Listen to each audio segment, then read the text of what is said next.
My son is in 5th grade and I'm a full-time housewife. I have a bright personality and I'm not shy, so I have many mom friends. My son Oliver has a lot of friends, so he's always invited over to his friend's house. On the contrary, I spent fulfilling days without getting involved in or attracting any huge worries. On the other hand, my husband, Anthony, has a lot of business trips at work, so I miss being able to go out with the three of us. Of course, it can't be helped because it's work. I don't want my son to feel lonely, so I live my life carefully every day. One day, Roman's mother, who's in the same class as my son, sent me a message. "Hello, nice to meet you. You're Oliver's mom, Chloe, aren't you?" "Hello, yes, that's right." "I'm sorry for contacting you through text out of the blue. I'm Roman's mother, Sophie. He's in the same class as your son." "No worries, it's okay. So, you're Roman's mother, Sophie, right?" "Actually, Roman came home very happy today, and when I asked him, he said that it's because he became friends with Oliver, so I wanted to say thank you." I also heard about it from Oliver. He said that he has made a new friend. "You see, since my child is often sick and hospitalized, he doesn't go to school much, so it's hard for him to make friends." "I see. I don't know the details, but if you have any troubles, please let me know. There'll be times we can help each other out, I think." "Thank you. As I expected, the moms in the class only have good things to say about you." "There's no such thing, you know. My child looks very happy as well, so you have my thanks." "I mean, the children have become good friends. Would you also like the both of us to get along better?" "Of course." "I'm so happy to hear that. Then from now on, we're friends, right?" "Yes, of course." "I'm just mostly taking care of Roman, so I don't have much contact with the other parents. It would be reassuring if I could get along with the popular Chloe. From now on, I'd also like to ask for your help." "I'm happy to do what I can." "You're so kind. Oh, that's right. Roman said that he wants to visit Oliver's house next time. Is that okay?" "Come anytime. I think Oliver will be pleased." "That's great. Well then, talk to you later. See you at school then."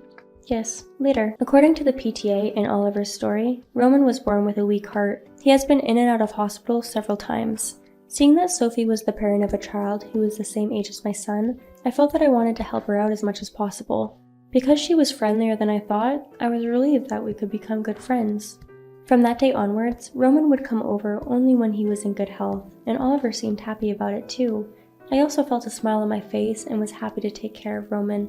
One day, Sophie made the following suggestion. "Chloe, thank you for taking care of Roman today. Thank you very much. Roman was very happy." "It's nothing." "Well, there's something I'd like to ask you to do." "What is it?" "Next Sunday, can you take care of Roman for a day?" "Do you mean all day long?" "I'm a little worried about that, so I don't know." "Roman seems to be feeling much better these days, and he's always in a good mood whenever he plays with Oliver, so I'm sure it'll be fine." "Do you have anything going on all day on Sunday?" "I kinda wanted to take a breather. I wanted to have some fun as well." "Take a breather? But if something happens to Roman?" "Even if that happens, I won't blame you, and we also just became good friends, so I think it's okay if you accept my trivial request." "Of course, I feel like wanting to help you, but could you at least ask your parents?" "Oh, that's not possible. I've cut ties with my parents long ago." "Is that so?" "And look, I'm a single mother, aren't I? I've been taking care of Roman alone for the past 11 years. I've had enough. I'm just tired. I felt like it was fine for me to have some fun." "Even though you say this, consider Roman's illness. I feel like it's not the time to be playing about." "Huh? Are you preaching to me?" "That's not what I meant. I can only imagine how you feel, but as a parent, I can understand." "If that's the case, then wouldn't it be nice if I drop Roman off at your house on Sunday morning at 9 o'clock? I will take him there, so please help me out." "It's troubling for me if you force me to decide like that, you know." "If you refuse, I won't let him play with Oliver anymore." "Really? I think that would make the children sad." "I think so too." "Are you going to threaten me like that?" "Of course not. I just wanted Roman, who was rejected by the person who raised Oliver, to get along with my kid Roman." "Isn't that way of thinking too convenient for you?" "But this is just my opinion. So what will it be? Will you look after him?" "Then let's just say it's just this one time. I'm also scared if something happens, and I can't be the one to take responsibility." "I get it already. For what it's worth, Roman has been battling disease for some time now, so it won't get worse easily, you know. You're a worrywart, aren't you?" "Is that so?" "Well then, so there. See you this Sunday." For the first time, I felt scared of Sophie. A parent wanting to take a break or have fun, it's a feeling that anyone has at least once, so I can understand it. However, the role of parents is to support their children, no matter how tired they are. I think it's even more so if you're the parent of a sick child. I said that it was only for this one time, but of course on the day itself, I was nervous and worried that something might happen. I couldn't take my eyes off the children. Nothing happened that night, and Sophie came to pick him up. It went on like that, and I realized that it's not easy to take care of someone else's child. But a few weeks later, Sophie said something strange. Chloe, I have some good news for you. Good news? Surprisingly enough, I will be able to go on a trip for a week from the beginning of next month. A week is quite a long trip, isn't it? I'm relieved that Roman is well enough to be able to travel that far. What? I'm leaving Roman behind, you know? Leave him? Where do you mean? Because you once told me that you can't get in touch with your parents. That's why it's not with my parents, you know? So, with that said, please take care of him next month. Please, you're not asking me to take care of him for a week, are you? No, I'm asking you, though. I'm sorry, but I refuse. It's impossible. Why is that? I had you take care of him before, for one day and everything was fine, right? Rather, Roman seemed to be livelier too. Didn't you see that? That was only one day, and I was watching without taking my eyes off them, so... But even if it was just that day, I was worried if something would happen, so I definitely cannot look after him for a whole week. You're too much of a worrywart. Besides, from the beginning of next month, my husband will be on a business trip as well. I can't watch over them all by myself.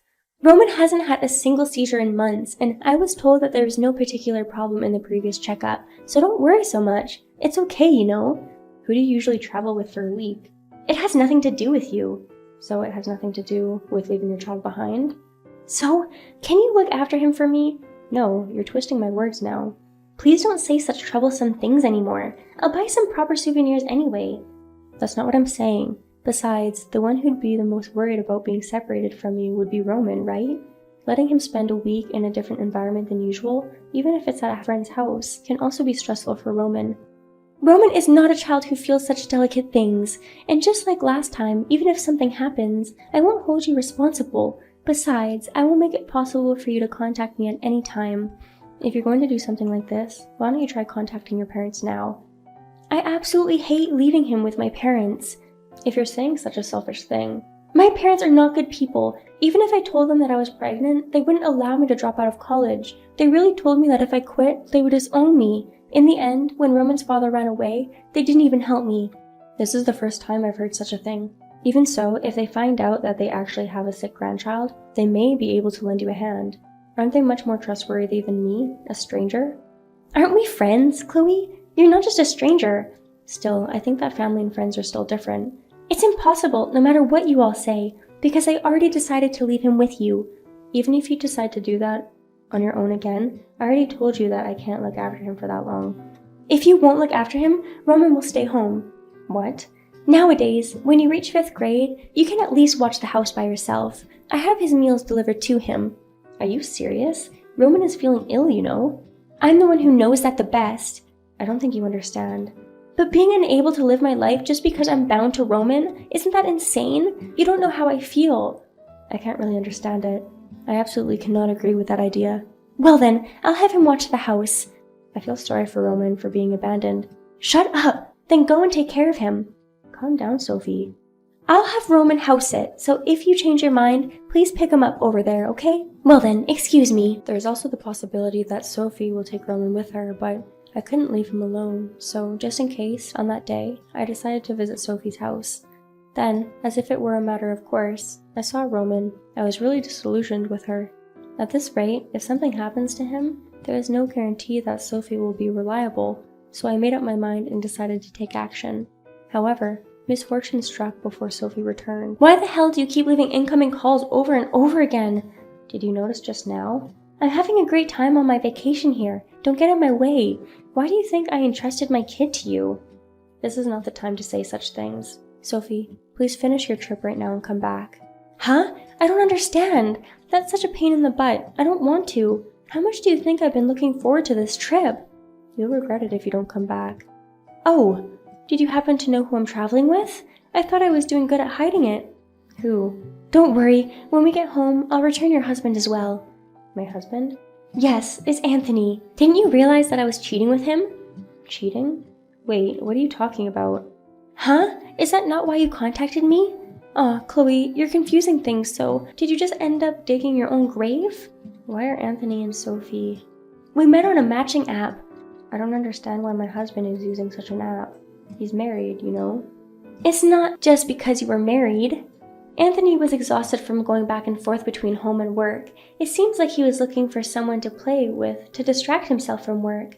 But in the end, we ended up having an affair instead of just playing around. I will never forgive you two. You get angry after all, huh? But as I said earlier, when the trip is over, I will temporarily return him to you, so, well, maybe we'll meet again soon. So at the very end, you don't feel like cutting the trip short and coming back. Is that what you mean? Of course I won't go home. Then that means you won't come to the funeral too. What? Funeral? Whose? I've been trying to contact you because of this. Do you not understand? No way! You don't mean Roman, do you? Yes, I mean Roman. Please stop joking! Roman was in such good spirits right before I went on the trip, you know? Yeah, up until just before. What's going on? Roman suddenly had another seizure. You're lying, aren't you? He just got well recently. This is what happens when you stop caring about your own kid. How many times did I tell you I'm worried about Roman? So, where's Roman now? Your parents are holding the funeral. What? Why are my parents? Because you don't think too well on your own, I decided to take action for Roman's sake. I tried asking the other guardians about your hometown and such, which was difficult, until I finally identified the address of your parents' house. Then, Roman's final moments were taken care of by my parents? It was a make-or-break situation, so when I contacted them, they rushed over in an hour. Even though they were the ones closest to you, why didn't you rely on them? I never thought my parents would come. They were very angry at what you did. Even though you were disowned by your parents and you left after giving birth, how could someone who gave birth to that very child leave him just for a vacation? 'Cause I never thought this would happen. I want to see Roman. How on earth did this happen? By the way, of course I'm angry too. After all, I was informed that you had an affair with my husband. I will never trust you and will never help you again. I'm sorry. Please tell me where the funeral will be held. Please ask your own parents, not me. Well, such a person doesn't deserve to come to a funeral, is what your parents said to me the other day. I'm Roman's mother, right? I know that, and yet it was you who was acting so unbecoming of a mother, right? I don't feel sorry for you. What have I? My parents won't answer the phone. Chloe, please tell me where it is. I'll send you the link to the location. Don't get me wrong, okay? This isn't for your sake, it's for Roman's sake. I know. Thank you, Chloe. Please, never ever contact me. We won't see each other again, anyways. I heard that Sophie rushed to the funeral. By the time she arrived, the venue was empty. It looks like she didn't make it in time. Her parents disowned her again and labeled her unfit to be a mother. Not long after she was immersed in the grief of losing Roman, she received a claim from me for alimony. She seems to be living a miserable life as she is in debt trouble. When I asked Anthony for divorce and also asked for alimony, he started crying before me. He apologized and said that he was just having some fun, so I dismissed him by saying, "Why don't you just have some fun for the rest of your life then?" As a result, the divorce was finalized, and Oliver and I became a family of two. Because Anthony was rarely at home, Oliver did not seem fazed by it, which was a relief. As his mother, I promised myself that I would raise him the best that I can.